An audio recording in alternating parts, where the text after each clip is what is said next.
கடவுளூர் TV நேர்கள் அனைவருக்கும் எனது இனிய வணக்கம். நான் உங்கள் வாழ்க நலமுடன் ஜோதிடர் டிஜே சுந்தரபாண்டி. நேர்களே, தற்போது நம்ம என்ன பார்க்க போகிறோம்னா, இந்த 2026ஆம் ஆண்டு செப்டம்பர் மாதத்தில் கோச்சார கிரகங்களுடைய தன்மைகள் உங்களுடைய லைஃப்பில் எந்த அளவுக்கு ஒரு மாற்றத்தை கொடுக்க போகிறது என்பதை பற்றி பார்க்க போகிறோம். நல்லா தெரிஞ்சுக்கோங்க. நீங்கள் பார்க்கக்கூடிய இந்த வீடியோ நவ கிரகங்கள் என்று சொல்லக்கூடிய 9 கிரகங்கள், அதாவது 7 கிரகங்கள் 2 கிரகங்கள் நிழல் கிரகங்கள். ஸோ இந்த கிரகங்களுடைய தன்மையில் அவர்கள் அமர்ந்திருக்கும் இடத்தை வைத்து உங்களுடைய ராசியின் அடிப்படையில் சொல்லக்கூடிய பொது பலன். ஓகேவா? ஸோ இந்த பொது பலன் பார்த்திங்கன்னா உங்கள் லைஃப்பில் ஒரு 20% கட்டாயம் என்ன பண்ணோம், ஒரு சேஞ்சஸ் கொடுக்கும்.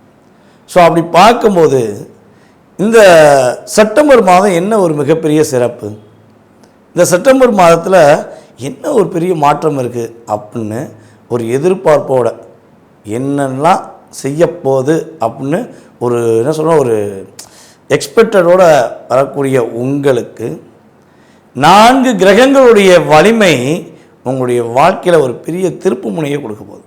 வேறு லெவல் அப்படின்னு சொல்லுவோம். பார்த்திங்களா, 4 கிரகங்கள். அது என்ன சார், ஆரம்பிக்கும் போது 9 கிரகம்னு சொன்னீங்க, இப்போ ஏன் இந்த 4 கிரகங்களை மையமாக எடுத்து சொல்கிறீங்க அப்படின்னா, பொதுவாக பார்த்திங்கன்னா நம்மளுடைய கடக ராசியில் நம்முடைய குரு பகவான் என்ன பண்ணுறாரு, உச்சமாக உட்காந்துருக்காரா, அப்படி உச்சம் பெற்று ஜம்முன்னு உட்காந்துருக்காரா.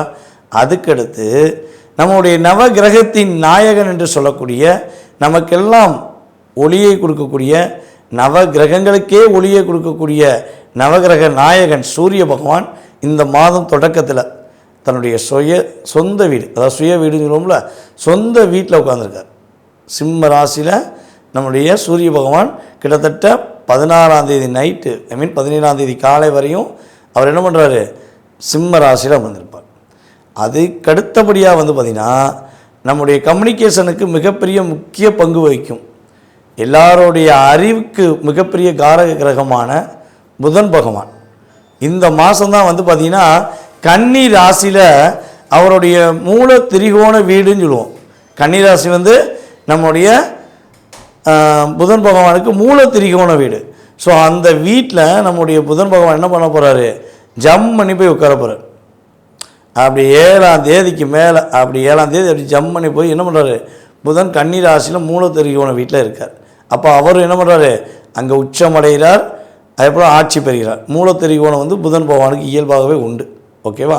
ஸோ அதுக்கு அடுத்தபடியாக நம்ம அனைவரும் நேசிக்கக்கூடிய, அனைவரும் எதிர்பார்க்கக்கூடிய, அதாவது காலசக்கரத்துக்கு 2ஆம் இடத்த அதிபதி மற்றும் 7ஆம் இடத்த அதிபதியான சுக்கிர பகவான் நம்முடைய காலச்சக்கரத்துக்கு 7ஆம் வீடான துலாம் ராசியில் 2ஆம் தேதி என்ன பண்ணுறாரு, இந்த செப்டம்பர் 2ஆம் தேதி என்ன பண்ணுறாரு, துலாம் ராசிக்குள்ளே நுழைகிறார். ஆக மொத்தம் ஒரு கிரகம் உச்சமடையுது, 2 கிரகம் ஆட்சி, இன்னொரு கிரகம் மூல திரிகோணம் வருது. அப்போ கிட்டத்தட்ட 4 கிரகங்களுடைய வலிமையின் அடிப்படையிலும் மற்ற ஏனைய கிரகங்களுடைய தன்மையிலும் தான் இந்த செப்டம்பர் மாதம் உங்களுக்கு சிறப்பாக இயங்கப் போகிறது என்பது உண்மை. ஸோ உங்களுடைய லைஃப்பில் இந்த கிரகம் உங்களுக்கு என்ன மாற்றம் கொடுக்க போகுது அப்படிங்கிறத வீடியோவில் மிக தெளிவாக உங்களுக்கு சொல்லியிருக்கேன்.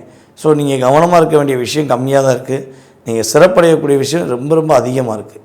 ஸோ இதை நீங்கள் ஃபாலோ பண்ணுங்கள். ஸோ அதே போல் வீடியோ பார்க்கின்ற நம்மளுடைய அன்பு நேயர்களுக்கு நம்முடைய இன்ஸ்டாகிராம்லேயும் சரி, நம்முடைய யூடியூப் சேனல்லையும் சரி, ஃபேஸ்புக்லேயும் சரி, உங்களுடைய மேலான ஆதரவை கொடுத்துக்கிட்டே வாங்க. ஸோ அப்போ தான் நாங்கள் போடுற ஒவ்வொரு வீடியோவும் உங்களுக்கு சென்றடையும்.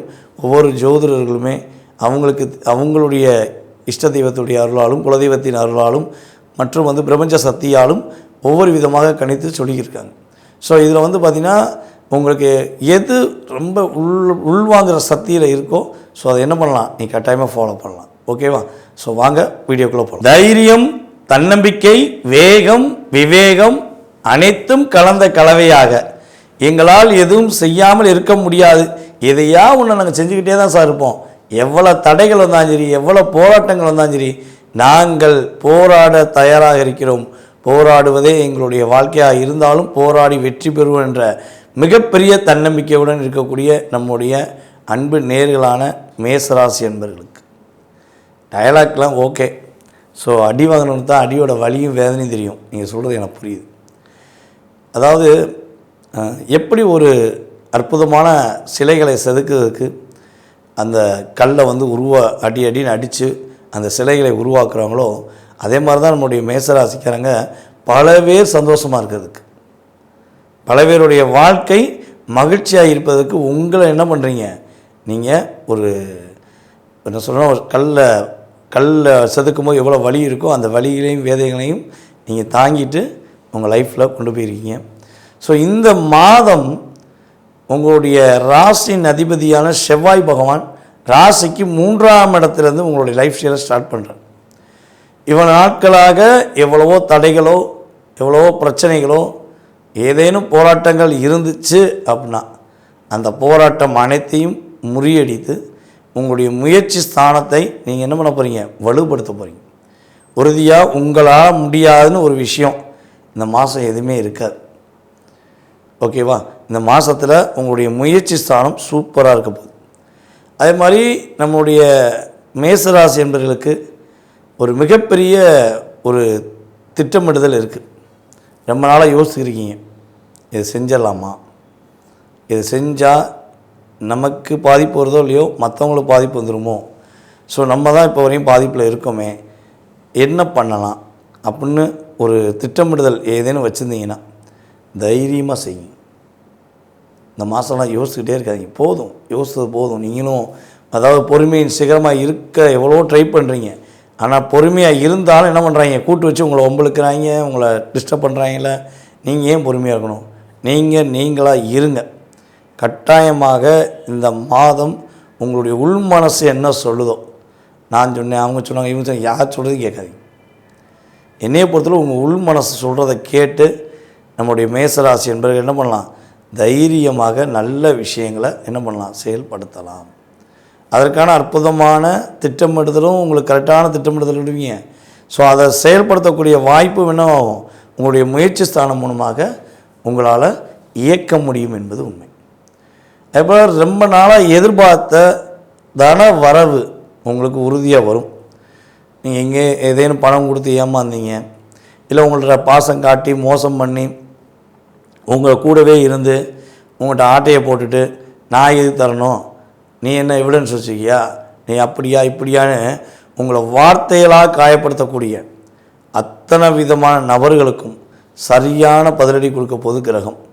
உங்கள் காசு உங்கள் கைக்கு வருங்க, உங்கள் உழைச்ச காசு. அதாவது பொதுவாகவே மேசராசிக்காரங்க உழைப்பின் சிகரம், அப்படியே ரொம்ப ஹார்ட் ஒர்க்கர். அதாவது கோபக்காரங்கன்னு சொல்லுவாங்க. பொதுவாக கோபக்காரங்கன்னா எந்த இடத்துல கோபம் வருதுங்கிறத யாருமே புரிஞ்சுக்கிற மாட்டாங்க. நீங்கள் யார்கிட்டையும் மேசராசிக்காரங்க சர்வசாதாரணமாக கோபப்பட மாட்டீங்க. ரொம்ப அக்கறை வச்ச, ரொம்ப பாசம் வச்ச, உண்மையிலேயே இவங்க நமக்கு உண்மையாக இருக்காங்கன்னு நீங்கள் நம்பினவங்க உங்களை தப்பாக நடத்தும் போது, தன்னுடைய தேவைக்காக பயன்படுத்தினாங்கங்கும்போது தான் உங்களால் கண்ட்ரோல் பண்ண முடியாத கோபம் வரும். இதுதான் ரியல். அப்போ என்ன சொல்லுவோம், கோபமில் இருக்கிறது தான் குணமும் இருக்கும் போல. ஸோ அந்த வார்த்தைக்கு நிகராக செயல்படக்கூடிய உங்கள் லைஃப்பில் இந்த வட்டம் கொஞ்சம் கோபங்கள்லாம் குறைஞ்சி உங்களுடைய உழைப்பு உங்கள் கையில் வந்து சேர்வதற்கான வாய்ப்புகள் சூப்பராக இருக்குது. இதில் இன்னொரு பெரிய ஒரு அற்புதமான விஷயம் என்னென்னா, நம்முடைய மேசராசி நபர்கள் பெண்களாக இருந்தாலும் சரி ஆண்களாக இருந்தாலும் சரி, உங்களுக்கு பிடித்தமான ஆடை ஆபரணங்கள் தங்க நகைகள் வாங்குவதற்கான வாய்ப்புகள் இருக்குது. இதில் சில பேர் கமெண்ட்ஸ் போடுவாங்க, சார் தங்க நகை புதுசு வாங்குகிறோமோ இல்லையோ இருக்கிற நகைலாம் அடகு போயிடுச்சு, இப்போ இந்த நகையை மீட்பதற்கான ஏதாவது வாய்ப்பு வருமா அப்படின்னு எதிர்பார்த்தீங்கன்னா, உறுதியாக நீங்கள் வச்ச நகை மீட்பதற்கான வழிமுறைகள் ஏற்படும். உங்களுடைய கடன் பிரச்சனை அடையும். ஏன்னா உங்களுடைய ராசிக்கு 6க்குரிய புதன் என்ன பண்ணுறாரு, உச்சம் பெற்று வலிமையாக மூலத்திரியோன வீடான கன்னி ராசியில் போய் அமர்கிறார். ஆட்டோமேட்டிக்காக நீங்கள் வாங்கின கடன் பிரச்சனை வந்து மீள போகிறீங்க. உங்கள் லைஃப்பில் ஒரு சேஞ்சஸ் கட்டாயமாக ஏற்பட போகுது அப்படிங்கிறது உண்மை. அதே போல் வெளியூர் வெளி மாநிலங்கள் வெளிநாடு பயணங்கள் மேற்கொள்ளணும்னு ஆசைப்படுகின்ற மேசராசியாக நீங்கள் இருக்கீங்கன்னா, உறுதியாக வெளி வட்டாரங்கள் மூலமாக நீங்கள் என்ன பண்ணலாம், ஒரு சேஞ்சஸ் ஏற்பட்டு வெளி மாநிலமோ வெளிநாடோ பயணங்கள் மேற்கொள்வதற்கான வாய்ப்புகள் உண்டு. இந்த மாதத்தில் மன கவலைகள் மன உளைச்சல்கள் உறுதியாக நீங்க போகுது. ஸோ பொருளாதாரமும் நல்லா இருக்க போகுது, மனக்கவலைகளும் நீங்க போகுது. மேசராசிக்காரங்க இந்த வட்டம் கொஞ்சம் ஒரு நல்ல ஒரு ஸ்டெப் பை ஸ்டெப்பாக போவதற்கான வாய்ப்பு இருக்குது. நீங்கள் கவனமாக இருக்க வேண்டிய விஷயம் என்னென்னா, மேச ராசியில் பிறந்த அஸ்வினி நட்சத்திரக்காரர்களுக்கு கடந்த ஒரு 1.5 மாதமாக இக்கரைக்கு அக்கறை பச்சை, அக்கறைக்கு இக்கரை பச்சை, இந்த காலம் எடுத்து வைக்க அந்த காலம் எடுத்து வைக்கான்னு ஒரு குழப்பம் இருக்குது. ஸோ நீங்கள் கரெக்டாக முடிவெடுத்தாலும் நீங்கள் 5ஆம் நம்பரை போட்டால் இல்லை 5 கிடையாது இது 5 அப்படின்னு சொல்லுவாங்க. 5 ஒன்று தாண்டா 5 ஒன்று தாண்டா, அதெல்லாம் கிடையாது 5 தான் அப்படின்னு உங்களோட வீமுக்குன்னே நீ என்ன சொன்னாலும் அதை இல்லை என்று சொல்லி அதையே திரும்ப சொல்லக்கூடிய நிறைய உறவுகள் நபர்கள் உங்களை டிஸ்டர்ப் பண்ணுவாங்க. ஸோ அவங்களுக்கு போய் நீங்கள் விளக்கம் கொடுக்க வேண்டாம். உங்களுக்கு அது சரி அப்படின்னா என்ன பண்ணுங்க, இதுதான் நீ போய் செக் பண்ணிக்கோ அப்படின்னு கொடுத்துட்டு போயிட்டே இருங்க. அதாவது இந்த செப்டம்பர் மாதங்கிறது உங்களுடைய எதிர்காலத்தை நிர்ணயம் பண்ணக்கூடிய ஒரு சிறப்பான மாதம், உங்களுக்கான ஒரு அங்கீகாரம் கிடைக்கக்கூடிய மாதம். யார் யாரெல்லாம் அரசாங்க வேலைக்கு முயற்சி எடுக்கிறீங்களோ அந்த வேலை கிடைப்பதற்கான வாய்ப்புள்ள ஒரு சிறப்பான மாதமாக இருக்கிறனால உங்களை பற்றி யோசிங்க, உங்களுடைய வாழ்க்கைக்காக யோசிங்க, உங்கள் குடும்ப உறவுகளுக்காக நேசிங்க. உங்கள் லைஃப் சூப்பராக இருக்கும். நேர்களே, தற்போது வரை நான் கேட்டது கொண்ட ஒரு அன்பான வேண்டுகோளை ஏற்று வீடியோ முழுமையாக பார்த்துருக்கீங்க. ரொம்ப ரொம்ப சந்தோஷம். உங்களுக்கு மீண்டும் எனது மனதார நன்றியை தெரிவிச்சுக்கிறேன். ஸோ இப்போ பார்த்தது நம்ம ஏற்கனவே சொன்ன மாதிரி தான். இது உங்களுடைய ராசியின் அடிப்படையில் கோச்சார கிரகங்கள் கொடுக்கின்ற பொது பலனே. இதை தாண்டி உங்களுடைய சுய ஜாதகம் இருக்குது, புரியுதா உங்களுக்கு? உங்கள் சுய ஜாதகத்துடைய வலிமையை வச்சு தான் உங்களுடைய எதிர்காலம் மற்றும் கடந்த கால செயல்பாடுகளை மிக துல்லியமாக என்ன பண்ண முடியும், நம்ம சொல்ல முடியும். ஸோ அப்போ என்னுடைய எதிர்காலத்தை நான் தெரிஞ்சுக்கணும், என்னுடைய கடந்த காலங்களை நான் தெரிஞ்சுக்கணும் அப்படின்னு ஆசைப்படுகின்ற எதிர்பார்க்குற நம்மளுடைய நேர்கள் கீழே உள்ள வாட்ஸ்அப் நம்பருக்கு உங்களுடைய பெயர், பிறந்த தேதி, மாதம், வருடம், நேரம், எந்த ஊரில் பிறந்தீங்க, தற்போது எந்த நாட்டில் இருக்கீங்க அப்படிங்கிறத என்ன பண்ணுங்கள் மென்ஷன் பண்ணி வாட்ஸ்அப்பில் அனுப்பிடுங்க. ஏன்னா கட்டாயமாக நீங்கள் எந்த நாடுங்கிறது ரொம்ப ரொம்ப முக்கியம். இப்போ இந்தியாவில் இருக்கீங்கன்னா இந்த மாநிலம்னு சொல்லிடுங்க. ஸோ வெளிநாட்டில் இருக்கீங்கன்னா எந்த நாடுங்கிறத சொல்லுங்கள். ஸோ அப்போ தான் உங்களுக்கு அப்பாயின்மெண்ட் டைம் என்ன பண்ண முடியும், நம்ம கரெக்டாக ஃபிக்ஸ் பண்ண முடியும். ஸோ நீங்கள் கட்டாயமாக பார்க்கணுன்னு விருப்பப்படுற நம்மளுடைய அன்பு உள்ளங்கள் என்ன பண்ணுங்கள், ஃபார்வர்ட் பண்ணுங்கள். ஸோ ஜாதகமே இல்லை, என்னுடைய எதிர்காலத்தை தெரிஞ்சுக்கலாமா, நானும் என்னுடைய லைஃப் ஸ்டைலை தெரிஞ்சு சில என்ன சொல்கிற நிறை குறைகளை அறிஞ்சு என் லைஃப்பை நான் சேஞ்ச் பண்ணணும்னு நினைக்கிறேன் அப்படின்னு நினைக்கக்கூடிய நம்மளுடைய நேயர்களுக்கு பிறந்த தேதி, மாதம், வருடம், நேரம் எதுவுமே தெரியாது சார், என்னுடைய பேரும் என்னோடய குறிப்பிட்ட வயது மட்டும்தான் எனக்கு தெரியும், இதை வச்சு நீ சொல்லிடுவீங்களா அப்படின்னு நினைக்கக்கூடிய நம்மளுடைய அன்பு நேயர்களுக்கு நான் சொல்லக்கூடிய விஷயம் என்னென்னா, பொதுவாகவே இந்த ஜாதகம் இல்லாதவர்களுக்கு பிரசனம் என்ற மிகப்பெரிய ஒரு காரகம் இருக்குது. ஸோ அந்த அந்த பிரசனத்தை வச்சு கிரகங்களுடைய அமைப்பை வச்சு என்ன பண்ணலாம், உங்களுடைய எதிர்காலம் சம்மந்தப்பட்டது கடந்த காலம் சம்மந்தப்பட்டது எடுக்க முடியும். ஸோ உங்களுக்கும் எதிர்காலத்தை கணிக்க முடியுங்கிறது தான் தெளிவாக சொல்கிறேன். ஸோ விருப்பப்படுகின்ற நம்முடைய அன்பு நேயர்கள் உறுதியாக கீழே உள்ள நம்பருக்கு டீட்டெயில்ஸ் அனுப்பிவிட்டு அப்பாயின்மெண்ட் டைம் வாங்கிட்டு என்ன பண்ணுங்கள், என்னை கம்யூனிகேட் பண்ணுங்கள். ஸோ உங்களுக்கான துல்லியமான பலன் சொல்ல நான் காத்திருக்கிறேன். வாய்ப்பளித்த நல்ல உள்ளங்களுக்கும் மேலும் எங்களுக்கு மிகப்பெரிய ஆதரவு கொடுத்தரும் நம்முடைய ரெகுலர் வாடிக்கையாளர்கள் அனைவருக்கும் எனது மனதார நன்றியை கூறி உங்களிடம் அன்புடன் விடைபெறுவது உங்களுடைய வாழ்க நலமுடன் ஜோதிடர் டிஜே சுந்தரபாண்டி. நன்றி, வணக்கம். கடவுள் அருள் டிவியை பார்த்தமைக்கு நன்றிகள். மேலும் இது போன்ற தகவல்களை தெரிந்து கொள்ள கடவுள் அருள் டிவியை சப்ஸ்கிரைப் செய்யுங்கள். மறக்காமல் பெல் ஐக்கானை கிளிக் செய்யுங்கள்.